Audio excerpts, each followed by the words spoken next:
Feliz Natal. Deus está aqui. Está no nosso coração, está na sua vida. Ele está presente, transformando a vida de todos nós em paz, alegria e cheia de esperança. Feliz Natal.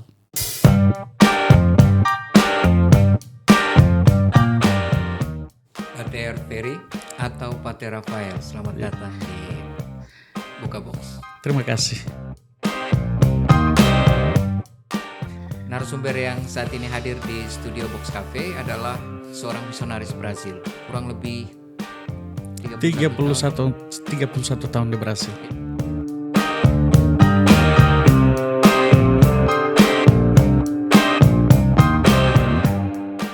Kenapa pilih Brazil?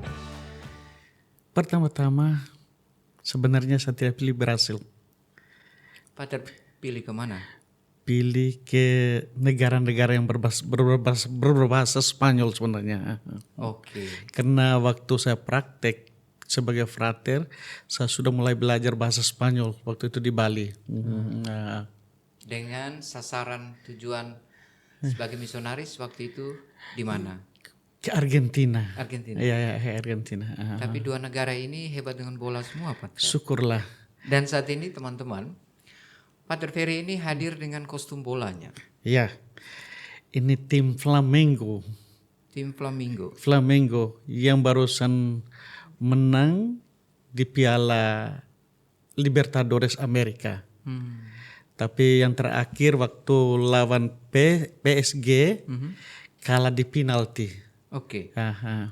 Brazil itu kami kenal dari tayangan-tayangan televisi, dari media sosial kalau terkait sepak bola. Itu pakaiannya warna kuning, Pater, Ya, kostumnya. warna kuning dan warna biru. Oke. Ya, Lalu ini tiba-tiba hitam bercampur ini merah marun. ya karena ini tim Flamengo punya. Oh, beda ya. Beda karena timnya. Tim ini tim dari Rio. Tim yang memiliki supporter terbesar di dunia di dalam satu negara. Oh, bukan timnya Ronaldo ya. Ya, Ronaldo pernah main di sana juga. Pernah main. Ronaldo, Romario, Bebeto. Oke. Yang tim yang terakhir tuh Vinicius Junior itu dididik di Flamengo. Oke. Ini awalnya ingin kerja di Argentina, tapi jatuhnya di Brasil. Brasil ya. Tantangan apa nih, Pater? Karena di luar ekspektasi kan. Pertama senang ya, karena bisa menjadi misionaris. Waktu kami mendapat benuming di Delero waktu itu, tidak lama nama saya Brasil Utara. Dan dalam pikiran saya, Brasil Utara mungkin daerah Amazon. Ternyata tidak. Amazon ada di Amazon di Brasil juga, daerah Amazon. selatan. Di utara. Oh, Di utara, daerah Amazon bagian utara. Tapi di Brasil SVD dibagi atas 3 provinsi. Provinsi Selatan sudah di perbatasan Argentina, Uruguay, Paraguay. Provinsi Tengah daerah São Paulo. Baru provinsi Utara mulai dari daerah Rio de Janeiro sampai di daerah Atlantik semua utara. Baru bagian barat daya itu daerah Amazon, hutan-hutan lebat semua. Persisnya Pater sekarang di wilayah yang disebut nama apa? Nama sekarang di pusat provinsi Kota Belo Horizonte. Kira-kira 700 kilo bagian selatan ibu kota negara Brasilia. Kira-kira bagian utara dari kota Rio de Janeiro. Kira-kira 500 kilo dari kota Rio de Janeiro. Karena Brasil itu luas sekali. Ini seorang yang adalah kelahiran Nangaroro. Ya. Benar ya, Pater? Ya. Ini kami mulai buka pelan-pelan boxnya. Iya. Tapi juga di Brazil bertugas mirip dengan kami yang di sini di bagian komunikasi. Ya. Untuk 3 tahun terakhir saya sebagai koordinator bagian komunikasi sosial Provinsi Brasil Norte. Brasil Utara, maaf. Apa yang paling agresif nih, Pater, di Brazil terkait komunikasi? Karena ada banyak orang pakai media sekarang. Iya. Komunikasi di Brasil sangat bebas. Siapapun boleh berbicara berdasarkan apa yang dia percaya dan dianggap benar bagi mereka diri sendiri. Sehingga tantangan untuk kita terlebih dari gereja tuh bagaimana kita menunjukkan hal-hal yang benar dan betul dari gereja kita ataupun dari nilai-nilai yang kita perjuangkan untuk kebaikan umat dan juga masyarakat. Artinya gereja berusaha bagaimana mengembangkan pola komunikasi yang valid ya. Iya benar itu tuh yang pertama ya. Karena memang terdapat begitu banyak hoax dan karena kebebasan berpikir dan berbicara, setiap orang boleh berbicara apa saja. Oke. Termasuk di Buka Box Pater boleh berbicara apa saja soal Brazil. Iya, tergantung pertanyaan. Oke, Pater berapa saudara? Saya memiliki 6 bersaudara dan kami 7. 6 perempuan dan 2 laki-laki dan saya 3. Oke. 31 tahun Pater di Brazil, terus meninggalkan sana keluarga, ibu kandung, ayah kandung di Nangaroro. Iya. Ini ada ribuan kilometer terbentang antara Nangaroro dan Brasil Brazil. ya. Pertama kali tiba di sana ingat keluarga tidak, Pater? Ya, selalu ingat karena waktu itu komunikasi hanya lewat telepon dan surat. Belum ada HP. Belum ada teknologi yang seperti sekarang ini. Dari surat menyurat yang sempat masih teringat, berapa lama surat Pater tiba di Nangaroro? 1 bulan. 1 bulan ya, lewat pos. Lewat pos. Dan itu berarti kalau balas 1 bulan lagi. 1 bulan lagi. Ya. Jadi menunggu waktu kurang lebih 2 bulan. 2 bulan untuk bisa dengar kabar dari Indonesia. Oke. Itu surat menyurat dan sekarang ada lompatan media yang begitu cepat. Iya. Dia sangat real time. Pater buat apa di Brazil, keluarga Iya. tahu. Hampir tiap hari ada komunikasi langsung. Terakhir kali bersurat ke keluarga tahun berapa ini? Sudah lupa. 31 tahun di Brasil itu sudah lupa semua. Oke. Ya. Misionaris Indonesia sendiri ada berapa banyak? Misionaris Indonesia khususnya SVD ada 61 orang. SVD belum terhitung kongregasi serikat-serikat lain yang bekerja di Brasil. Dengan rentang usia termuda berapa? Ya, Kurang lebih. mayoritas muda. Oke. Mudah ya. Sehingga waktu kami pertemuan yang terakhir dalam perayaan 150 tahun SVD dunia dan 130 tahun kehadiran SVD di Brasil, wajah muda di seluruh provinsi Brasil dan Rio Brasil. Oke. Sehingga waktu kami berbicara tentang unifikasi, tapi kendalanya untuk Bapak unifikasi karena banyak orang-orang muda sedang datang untuk bermisi di Brasil. Ya. Misionaris Indonesia yang paling senior? Seniornya Pater Lazarus dari Solor dan Pater Karel Kalalu dari Manggarai. Pater Karel sekarang sedang cuti di Manggarai, mungkin lewat sini dalam waktu dekat.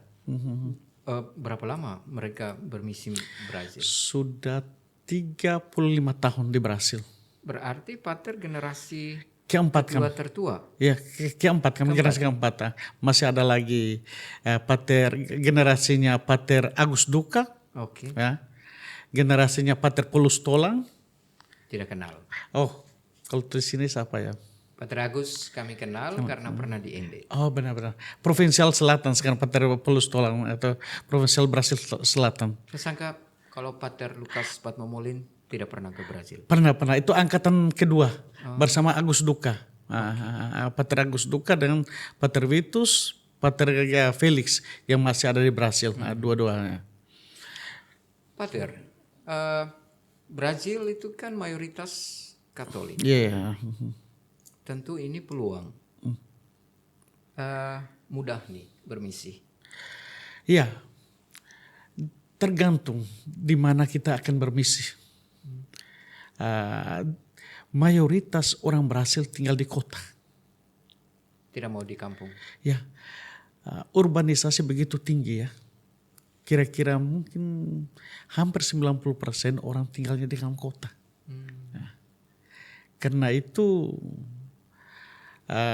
di kota orang-orang yang datang dari desa kadangkala kan tidak punya kemampuan, akhirnya mereka memenuhi pinggiran-pinggiran kota. Dan pinggiran-pinggiran kota tuh biasanya tidak punya struktur ya, tidak punya struktur. Dan salah satu cara untuk hidup mereka membuat satu perumahan-perumahan sederhana dan cari hidupnya di pusat kota. Dan karena mereka sudah seperti kayak Katolik yang sebagai budaya, itu mereka selalu berdoa. Itu yang pertama. Dan devosi kepada Bunda Maria itu begitu tinggi. Dan biasanya kalau yang Katolik itu mereka selalu ke gereja. Selalu ke gereja.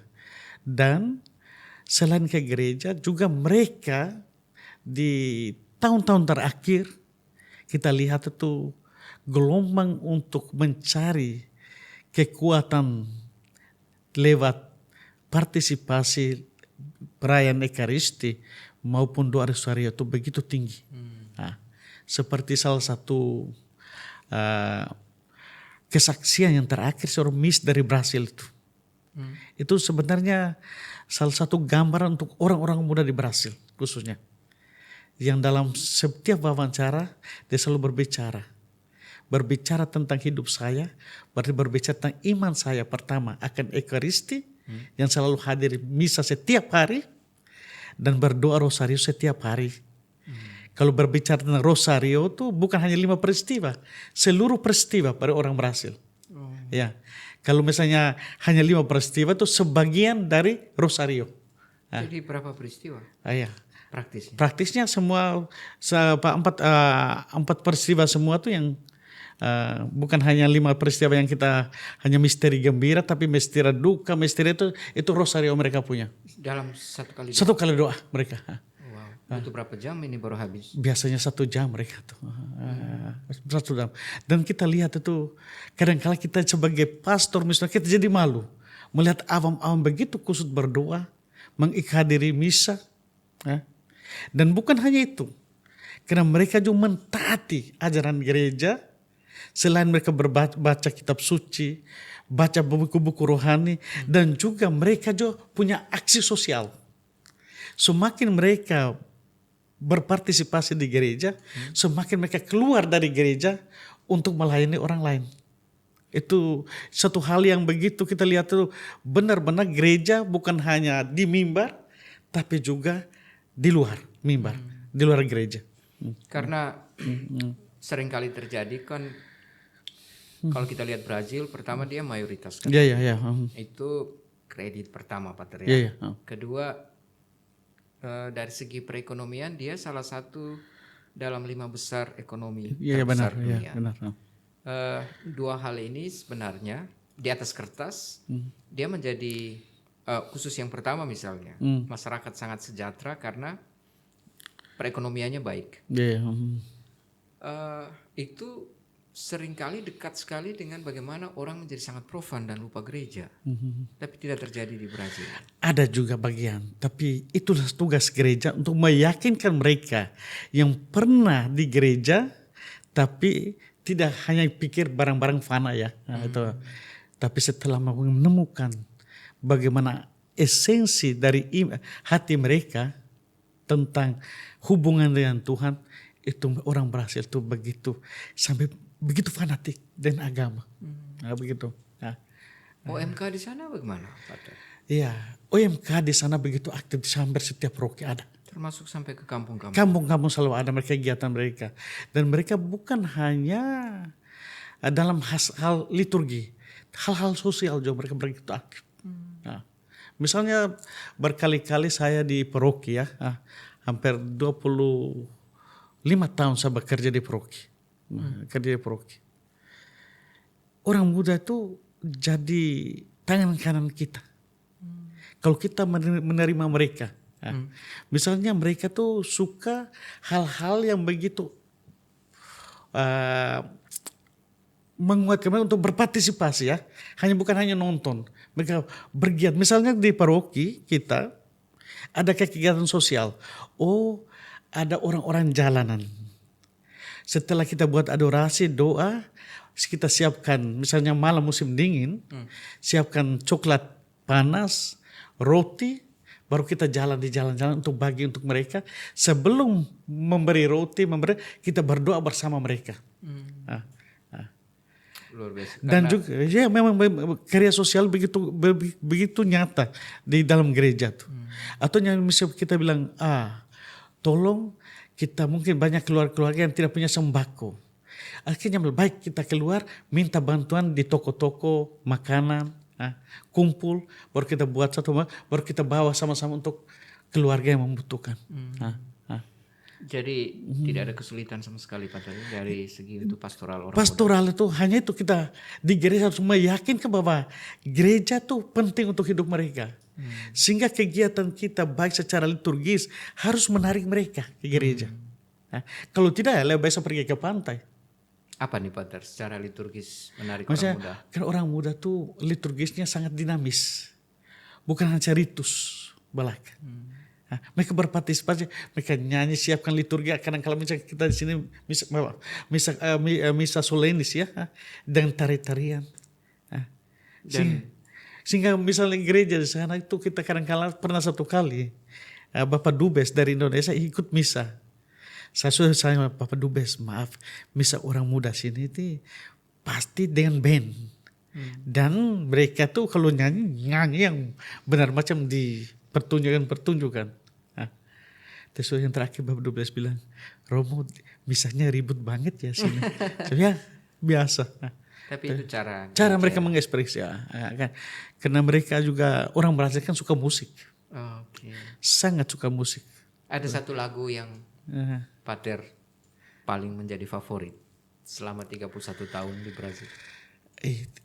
Di sana tuh banyak irama samba mereka punya. Samba ya? Samba dan juga ada hampir setiap daerah ya ada ritmenya yang berbeda-beda. Misalnya selatan mulai gaya-gaya Eropa, baik Italia, Jerman atau Spanyol, ada Portugis. Saya sudah bisa bagian tengah bukan orang keturunan Afrika dari itu banyak lebih banyak samba. Bagian utara juga karena mereka bilang itu musik-musik ritmis ya. Saya sudah main tambah reggae ke utara. Berjenis-jenis musik ada di Brasil.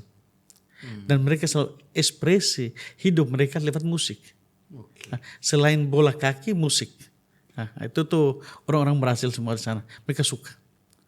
Ini kelihatan dari durasi awal sampai yang ini nih. Pater bercerita sangat semangat soal Brazil. Iya. Dari mimik, dari intonasi kelihatan tidak ada salib di Brazil. Pater 31 tahun di Brazil tanpa tantangan? Selalu ada tantangan, apalagi kita bekerja dengan banyak orang dengan berbagai macam tipe dari orang. Karena Brazil tuh macam kuali ya, dari mana-mana ada. Eropa, Afrika, imigran, mayoritas imigran Brazil tuh dari imigran. Sehingga SVD datang di Brasil karena imigran dari Eropa, dari Jerman dan Austria. Apa persis tantangan yang Pater hadapi? Satu saja. Mengerti gaya hidup orang Brasil pertama-tama ya. Itu tantangan. Karena berbeda-beda. Kadang-kala orang keturunan Eropa juga gayanya berbeda.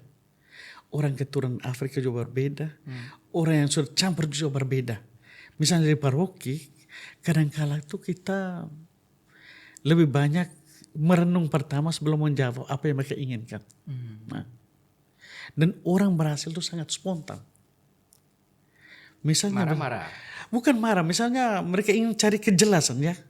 Tidak abu-abu. Mereka, misalnya kita kalangkan khotbah ya, misalnya dari komunitas-komunitas kecil.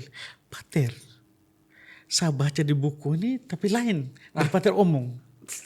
Iya, kadang-kala itu. Kadang-kala bilang, kalau misalnya saya sebagai pastor proke juga, kadang-kala kita juga, Pater, tolong kamu pastor rekan, itu usah bisa lagi. Itu mereka omong lurus dengan kita. Tidak ada basa-basi. Itu yang menurut Pater transparansi. Ya, transparansinya begitu bagus dan juga membantu kita untuk bertumbuh. Jadi tidak depan lain, belakang lain. Terus bagaimana? Nah, ada juga seperti kalau maksudnya gaya-gaya kita ada. Sehingga saya beberapa kali saya bertahu dengan teman-teman, misalnya gaya pastoral kita punya gaya ende itu bagus sekali. Apa itu? Gaya Ide dan itu orang bilang berarti yang kita bilang angkat mereka tuh kah? Oh, mereka suka. Nah, Jodoh itu. jodoh tuh, pastoral jodoh tuh membantu sekali supaya kita masuk dunia berhasil. Itu pastoral jodoh. Kita tidak boleh mereka langsung mengkritik mereka. Mereka tidak suka. Mereka suka dipuji ya. Mereka suka dipuji. Nah, orang-orang bahasa suka dipuji. Oke. Nah, dan juga tuh kalau kita sini, kalau beri hadiah tuh bukan nanti dalam kamar.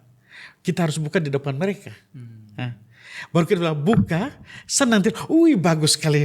Nah, itu mereka bangga sekali. Nah, Oke. nah, itu tuh orang mereka ingin melihat kita senang Oke. dengan kehadiran mereka. Oke.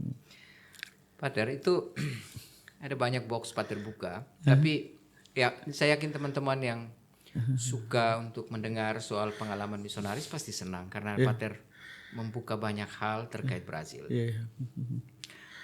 Tapi kami juga masih mau cari tahu lebih banyak. Kami pakai teknik ini.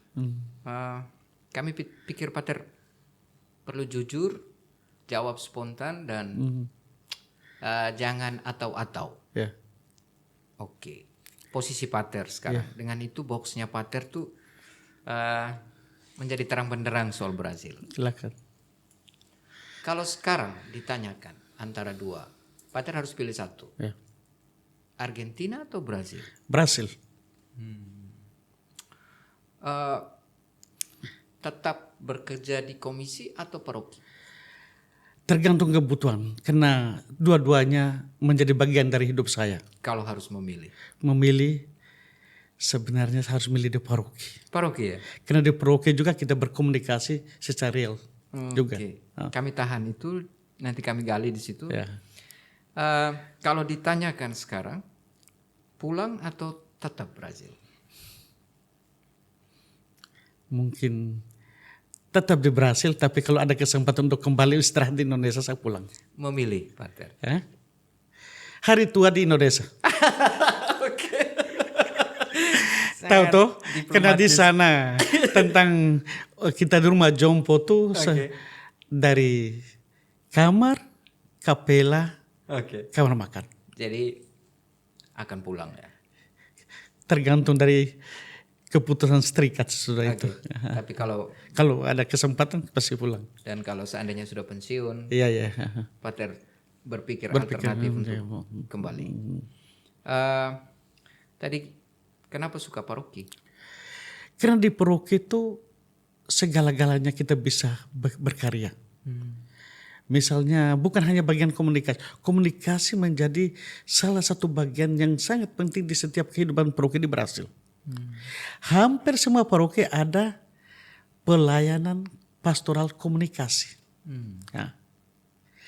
Karena kegiatan-kegiatan tergantung dari bagaimana para anggota komunikasi membantu agar sabda Tuhan sampai di hati dan rumah-rumah orang.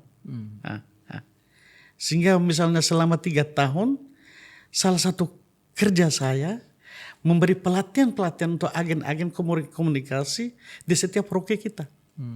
Membantu mereka supaya berbagai macam kursus yang provinsi siapkan, semua mereka bisa ikut. Kalau tidak kita membawa tim ahli ke paroki supaya mereka bisa belajar, supaya membantu agar evangelisasi kita bisa sampai kepada orang-orang. Karena sedikit sekali kadang-kala itu di luar lebih banyak daripada orang yang ikut misa. Di luar maksudnya Pater? Maksudnya Di luar gereja. yang di luar gereja. Gampang sekali kita mengevangelisasi orang-orang yang datang. Tapi kita pikir mereka yang di luar itu.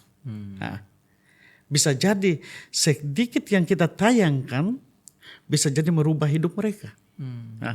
Itu banyak kesaksian kami dapat.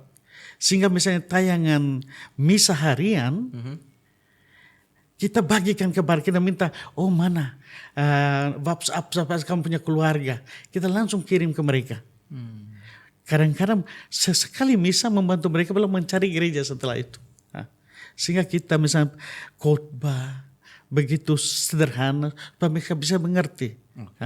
Dan kita lihat pengalaman pribadi menceritakan kesaksian berdasar apa yang kita hidup tentang iman lebih kena daripada narasi atau kita punya penjelasan teologis yang sangat komplit untuk umat. Mereka suka yang konkret. Apa yang kau hidup kau bagikan, dan mereka ingin benar kamu sudah hidupi dan sekarang kamu ikut jalan kamu. Karena kamu sudah mempraktekkan hal-hal itu. Pater, ini kan kategori ada pastoral orang tua pasti, anak muda dan anak-anak. Dari tiga ini memilih mana? Ya, sulit untuk memilih karena di paroki semuanya ada. Sebagai pastor paroki kita harus menjadi all round untuk itu. Kategorial itu baru kita siapkan awam-awam untuk bisa membaik perpanjangan tangan kita.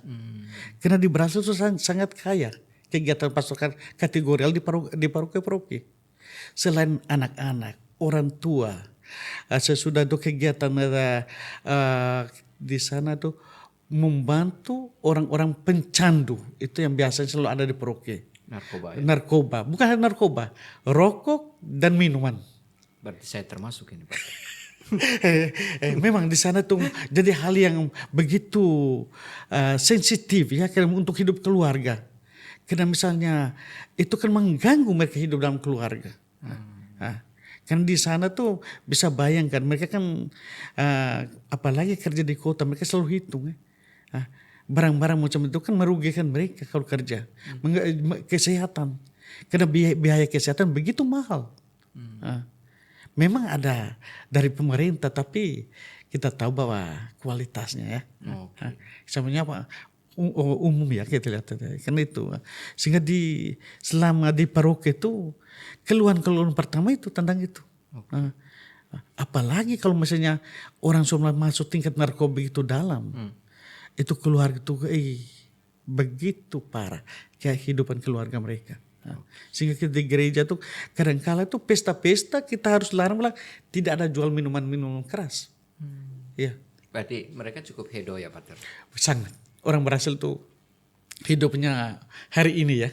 Ucapan Natal dalam bahasa Brazil yang mungkin bisa jadi postingan ini bisa sampai di sana dan umat Pater mendengar ucapan selamat Natal dari Pater.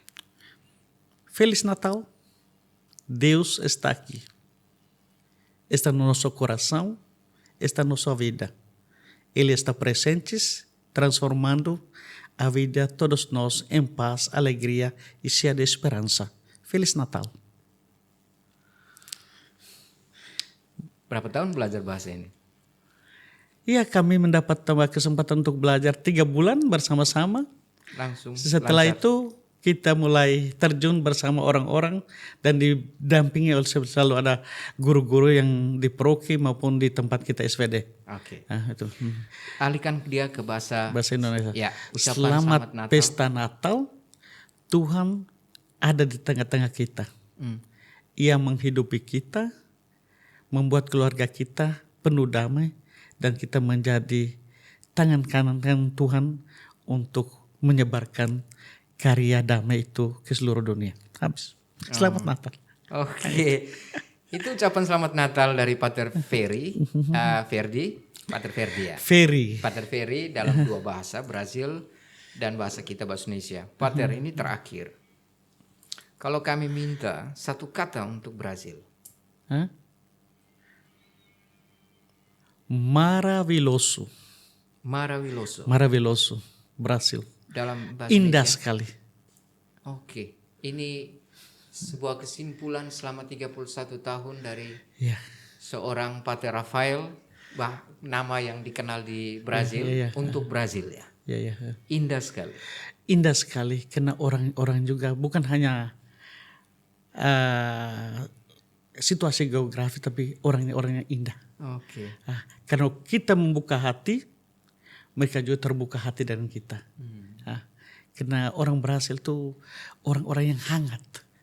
Nah, mereka hukum kedekatan ya. Ya. Hukum kedekatan. Dan mereka tuh suka memamerkan diri mereka ya. Beda yang lain-lain. Nah, selalu terbuka. Oke. Kita perketat lagi tadi 2 kata. Kami minta 1 kata untuk Brazil. Sepanjang 31 tahun, 1 kata yang muncul dengan rentang waktu itu untuk Brazil.